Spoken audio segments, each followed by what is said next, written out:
This is the Big O Show. This is the Big O Show. Oh, look out. There's the Montreal face. There we go. What happened? There was darkness inside? You were in your black room or something? No, it was my phone. You're like, you don't know how to turn on the camera. Yeah, I do know how to turn on the camera. I'm stupid. I'm not that stupid. Come on, cut me some slack. No, we're here to bust balls. That's what we do. I know. That's what we do. Do you watch the home run derby? Oh, hell no. Okay. Hell no. And back when I really cared about baseball, it's always, if I'm a fan of a team, I would much rather my players not be involved in the home run derby, even for the silly notion that it might affect their swing for a week or two, where they're just trying to jack everything out of the park. But no, it means the All-Star game used to be a must-watch for me growing up. It's the only one. It's actually the only one I watch out of all the pro leagues because I can't stand the NFL Pro Bowl. The NBA All-Star Game's a joke. The NHL All-Star Game's a joke. Baseball, at least, is the only one that's kind of close to being a real game. So that one I can watch, actually. I do enjoy that one. No, correct. The sport itself lends itself to a good All-Star game. Because you're going to go to a hockey or basketball All-Star game, you don't want to see guys play great defense. You want to see the dipsy doodle moves, but it's not realistic. And then football's a nasty contact sport, and you're crazy if you start throwing big hits. Like I'll give you an example. Like Sean Taylor was an absolutely amazing talent as an NFL player. Every time they bring up his name, they show the clip of him in the Pro Bowl laying out Brian Mormon, the punter. And I'm like, Jesus Christ, are you serious? Like, that's a moment that we should be glorified? Come on. That annoys me to no one. And then I'll give you one thing about baseball that annoyed me, though. I resented Pete Rose for many, many years toward the end of it. At the end of his career, you don't bowl over a catcher in an All-Star game. I'm sorry. That was. Oh, it was terrible. That's disgusting. Yeah, that was not right. It's an All-Star game, bro. It's not the end of the world. You know what I mean? Sure. Although I got to tell you, in the Pro Bowl, one year, this is a long, long time ago. What's it called? Offerdahl put Eric Dickerson on his ass at the goal line, and that was actually pretty sweet. They both met head on there, and Offerdahl won that collision, and Dickerson did not score, and that was maybe my favorite Pro Bowl moment of all time, because it was actually a real hit, and it would take Offerdahl to be the guy to lay out.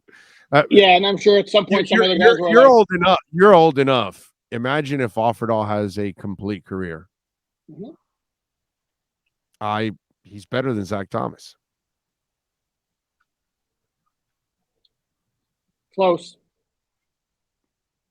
Right? So it's a valid because he was point. The difference between him and Zach and even Bodakani, he was a bigger linebacker. Correct. Dude. He was he was a force, bro. He was a force, and he was probably a detriment to himself because of the way he played, because he was so reckless, man, just like Zach, that he would sell out. But physically, he was more talented than Zach, and that's why if he would have had a complete career, it would have been a better career than Zach. And both should be in the Hall of Fame. You know what I mean? Offord obviously will never get in the Hall of Fame, but I'm saying a complete career, and Offerdahl easily is in the Hall of Fame. Easily is in the Hall And of he Fame. also didn't have the front four in front of him that Zach did. No, we're going to be fair about it. Yeah. No, Offerdahl was a beast, dude. God, he's an awesome linebacker. I was talking about this because Austin Jackson's got to prove himself, and Tua's got to prove himself, and and Jalen Phillips has got to follow up 8.5 sacks and be better. And we talk about all the players and all of that, but really, the part that I find really interesting is two men in Mike McDaniel, who finally gets his shot as a head coach, and in Josh Boyer, who gets to walk away from the shadow of Flo. And we behind the scenes, we discuss, did Flo make the calls or not? Was Josh Boyer really making the calls in the second half? This, that, all this kind of stuff. And so now he gets away from that shadow. McDaniel gets away from the Shanahan shadow. And really, that's the interesting part about all of this, is that we talk about the players, but before we get to those players being able to perform at their best, it's these guys that have to perform at their best, because if they don't put those players in the positions to be successful. So the challenges for McDaniel and Josh Boyer as they shed shadows. No question. You're looking at two guys who are in their current role. Well, Mike McDaniel is a head coach for the first time. Josh Boyer is a defensive coordinator for the first time, where he is unquestionably in charge, right, without the specter of Brian Flores being the one pulling the strings, to make the defense work. And there's an unknown there. And part of the big mystery of the 2022 Miami Dolphins, along, as you mentioned, which players are going to step up, who need to step up, is exactly, as you mentioned, what are we going to get?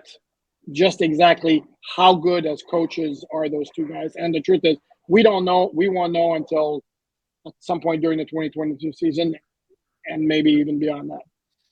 Yeah, and as for McDaniel and his staff, I have been, because there's two schools of thought. Oh no, these guys, they did pretty well drafting all over the place, but they can't draft offensive linemen, which to me makes zero sense whatsoever, because there's no way you miss on all the linemen and you're hitting on all the other positions in different spots. I am of the other school of thought. From week one, I kept saying it's bad coaching that has set them up. And to me, that's the challenge now for Mike McDaniel, to prove that good coaching can assist these players and help them look better. That's fair, but I also think, if we're going to talk about good drafting at other positions other than offensive line, unless my stat is incorrect, since 2010, the only 3 Pro Bowl players the Dolphins drafted, actually it's 4 if I count Minka, it would be Xavier Howard, Laramie Tunsil, Mike Pouncey, and Minka Fitzpatrick. Right. We're talking 11 years, 4 guys who made the Pro Bowl. It seems to me like not a ton. I haven't done the research to look around to compare it around the league. So it's not like they've been like kicking ass in the draft at every spot. By the way, some of those guys are more attributed to the guy that's in charge right now. Correct? Except for Pouncey, right? Again, it depends on who was the one who was actually pulling the trigger in 2016 when they got Tunsil. Okay, but I'm looking at Javon Holland. He's headed for Pro Bowl direction, and he picked Minka too. So you know what I'm saying. So my point is, forget about 5, 10, 15 years ago. The guy now that's in charge for the last 3 drafts, the guys, because it's not just Chris, Marvin Allen and Reggie are also helping. That triumvirate has done a pretty damn good job overall with what they're picking lately. And so to me, it just doesn't make any sense that all the linemen are terrible, yet you're hitting on defensive backs and D linemen and wide receiver and whatever, and you're making good trades. You're overall, it seems like Chris makes overall pretty good decisions. I have a hard time understanding that. That's all. To me, I have a hard time that in your last 3 years, I'm looking at your body of work. I can't believe all of those linemen are bad. In fact, all of them weren't, because Hunt was actually all right. Correct. Even with bad coaching, he was all right. You know what I mean? So I expect 2 or 3 of these guys to become successful players. How successful? Good, really good, great. I don't know. Pro Bowl, Hall of Fame. I have no idea, but I think they'll be good players to really good players overall when it's all said and done.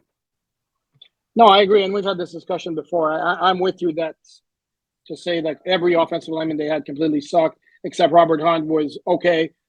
I don't think that's fair. And I would expect, I think Liam Eichenberg is going to become a solid NFL offensive lineman. Austin Jackson, to me, can go either way. I do have hope because I do see the athleticism that would make him a good fit for this new offense that Mike McDaniel is bringing.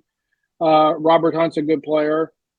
Teron Armstead is going to be the anchor of that line. Connor Williams, I have reason to hope, but he's not coming off necessarily a great year. Well, man, let me tell you, if they make him a center, great eye on their part. Great eye on their part too, because it's way more important to fill the center spot than the guard spot. You can hide the guard. You know, if you have a good line and you have a bad guard and a good line, you can kind of hide them. You got a bad center. Oh, dude, that is just catastrophic. It's catastrophic. No, I agree with you. I think, yeah, if you were to like peg the importance of each position in the offensive line, I'd probably put center probably at 3 behind the 2 tackles. That's fair. Yeah. And going back to the overall drafting, to me, we still need that 2022 class to really take a step up because you had 3 first-round picks, and right now, jury's still out. Well, the first, see that's why do you only mention the first? Because there's some other picks that were pretty good in that draft, and so once you hit on Tua, really the draft becomes a hell of a draft because you hit on the back end of those picks too. Okay, that's fine. That's fair because he's your quarterback. So if Tua becomes a stud, I'll agree with you. And you got Raekwon, and you got Brandon Jones, and correct. Did you get the kicker there also? Or was that the year before? Jason Sanders, that's 2018, actually. That was the year before. 2 years before. No, it was 2 years before. Okay, but correct. But if Tua becomes elite, even if Austin Jackson and Noah don't pan out, it will become a good draft. If you hit a hell of a draft. No, once you get your franchise quarterback, it becomes a hell of a draft. You can't call it. You're picking number 5. To me, you can't call it a hell of a draft, even if Tua becomes a stud. If you're 1 for 3 on your first round picks, and your quarterback was at number 5, your quarterback at number 5 should be a stud. But you hit on the other picks, so you're fine. You know what I mean? And by the way, the following year you hit on all 3 first rounders. So if you hit on 4 of your 6 first rounders, my God, when did the Dolphins ever do that? When they had 2 first rounders last year, not 3. 2. But you hit on both. So if you hit on 3 of your 5, then that's when did the Dolphins ever do that? Hit 3 of their first 5 first round picks. They never do that. Hell, they would never even hit on their first round picks more often than not. Right? So I'd have to go back and look. But again, if you make it 3 out of 5 is a lot better. I'm no math major, but 3 out of 5 is a lot better than 1 out of 3. No, that's beastly. That's beastly in the first round. 3 out of 5? Yes. Most people will not do that. That's good. We never did that. This team never did that. If Tua hits and you hit on 3 of 5, you don't even need Jackson and Noah to hit. But if you hit on 3 of 5, the Dolphins before that, they never hit on those picks, man. They never hit on those picks. Hell, like Jimmy Johnson didn't hit on those picks. He hit on after. He did. Correct. Except for Madison, right? Because Madison technically, didn't he trade a first rounder to draft him in the second round? That was Patrick. Oh, Patrick. Right. So he technically hit on that first rounder because really it was just because he drafted Pat in the second, he paid a first rounder for him. So he hit on him. You know what I mean? So he paid a first round pick 2 years ahead. So it was a 2000 first round pick for a 98 second round pick, and they got Patrick that way.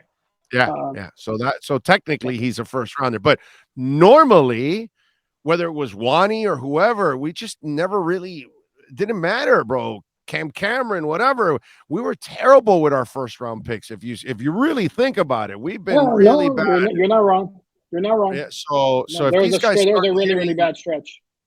Yeah. So if they start hitting on their first round pick, and the year before, who was it? Christian? 2019. Right? Yep. Was it only 1 first rounder? So Correct. If you hit on that guy too, which you did hit on him, by the way, because he's gotten better every single year. I'm just saying, bro. We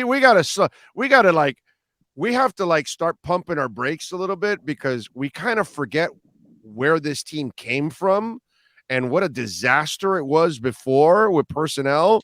And now it just seems like the personnel side is a lot better. They just got to figure out the coaching. That was their mistake. And they're lucky that they survived that mistake. They cannot make it again. Yeah, but we're going to, I know we're going to go back to the same discussion. To me, again, the last 2 years overall, not specific to any position, overall, they did a very good job coaching because to me, they squeezed out every ounce of juice of their roster to get to 10-6 in 2020 and to get to 9-8 in 2021.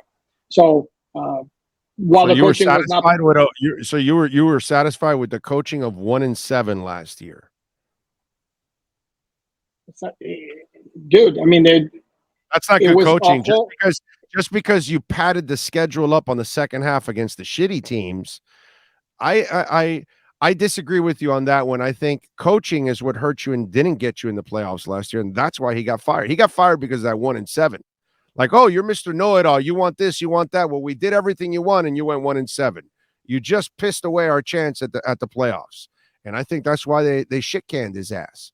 Because after him pushing everybody around in that building and getting what he wants every time, he didn't put him in a playoff position. And the personnel department probably felt personnel-wise we should be in the playoffs, and we're not. You're out of here. And so I think that's really the thinking behind the scenes. It's like, yeah, everybody thinks, yeah, he maxed it out, and maybe the front office is going, no, he didn't do enough. He should have done more. I think that's what it is. It was a combination of factors. You get the personality, the bad start, the not making the playoffs, even though they didn't rebound very well. If I look at you look at that roster objectively last year, really better than any of the 6 teams who made the playoffs in the AFC. I'm not convinced. No, probably not. Probably not, because that offense it's just so poorly managed that it was just so hard. I don't think that offense is nearly as bad if you had better coaching, but the way it was constructed, yeah, you're right. It was terrible. It's terrible. Really, really bad. Really, really bad. All right, what are you working on alldolphins.com? Well, it's going to ramp up. Finally, we're about to get some action here. Rookies report tomorrow. There'll be much news coming out of that, but I'm going to do a deep dive into the rookie class and expectations for 2022. Spoiler alert: I don't think there's any reason to expect a ton of contributions from, and I'm not sure the Dolphins need that. Tyndall Ezukama. Yeah. Although I'm really intrigued with Ezukama to see how they're going to use him, because I was talking about this. I don't know if it was with you last week, that I don't think he is going to be used in big packages. So it's going to be easy to get him prepared because they're going to only have him used in certain things. It's like, kid, all you got to learn is these plays here, and here's how we're going to use you. So I'm intrigued how they're going to induce that size into that offense. Okay. I'm not convinced. To me, again, there's a clear pecking order at wide receiver, and he's easily at least number 4. He's the last guy. Yeah. And then you factor in Gesicki, who's a pseudo wide receiver. So I'm not sure exactly how many snaps, barring injuries, that Ezukama winds up getting. It's not a lot. It's like specific plays, end arounds, a fade or something. That's why I'm saying that he's not the kid that's going to have to learn the whole playbook. He's only going to have to learn specific packages. So I think you can get him easily prepared than other guys. Like Waddle and Tyreek have got to know a lot more. You know what I'm saying? Correct. Where I think Ezukama, you can kind of limit him and you can get him on the field. But I tell you, it's an intriguing body, because you think about the stuff he did with Debo in San Francisco. I think on the running side, those end arounds and things like that, I think you'll see Ezukama as one of those guys doing that. But we'll see. We will see. We'll find out. So to finish answering your question, we're also continuing our training camp preview position by position and our look at the regular season opponent breakdown. What are we, 52 now?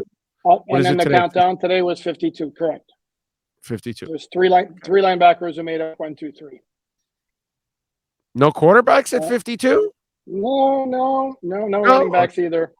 And no And no offense to anybody, no complete studs. At 52. Wow, yeah, I think you're right. Yeah. Well, you usually are. You see the list every time. Yeah, wow, that's right. Yeah. When as you're doing these lists, you would think with this team being around over 50 years that in every number there's like 3, 4, 5 deep. And dude, No. sometimes you're 1 deep, bro. You know what I Mm-hmm. mean? And you're lucky if you're 2 deep in your lists. Like the third guy is a fringe player, a guy that's like, whatever, It's like you had Beavers on there. You know what I mean? I think he was the third guy, the linebacker. Huh? Right? Yeah. Yeah. No, Beavers was on. Beavers was not on my list. Come on, dude. Not Beavers. Oh God, a really nice linebacker. He's a really good dude, bro. Derek Rogers. You had him on that list. Okay. And he was, he was all right. You know what I mean? Yeah, he serviceable. He looked like he was going to be an all-pro because his body, the athleticism. I remember that one catch he made, that interception he made in the air. Remember that he was kind of diving close to the floor and he caught it with his hands. It wasn't like a cradle catch. It was one of those. It was an impressive play by Derek Rogers. Might have been his most impressive athletic play that you saw. You're like, holy crap, but he never really turned out to be that force that we thought he was going to be. What he looked like. One of the better looking athletes I've ever seen. He's one of those guys where you saw him as a rookie and you're like, oh yeah, this guy could become something, and it never moved up. Yeah, it never really moved up. And great dude, by the way. One of the best people you will cover. Derek Rogers is a super class act, man. Really, really nice guy. That's the other thing you could tell dealing with Rogers. You knew that he was a man's man. You know what I mean? He was just one of those dudes that, a pro all the time, man. Good dude. Good dude. All right. Follow him on Twitter at Poupart NFL and catch him doing his thing here twice a week. As always, Alan, thank you, my brother. Appreciate you. You got it. We'll talk later in the week. You got it. There you go. Alan Poupart and our Sports Grill Miami Dolphins report.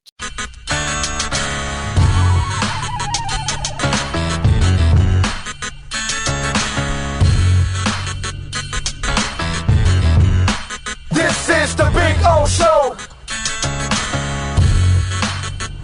This is the Big O Show.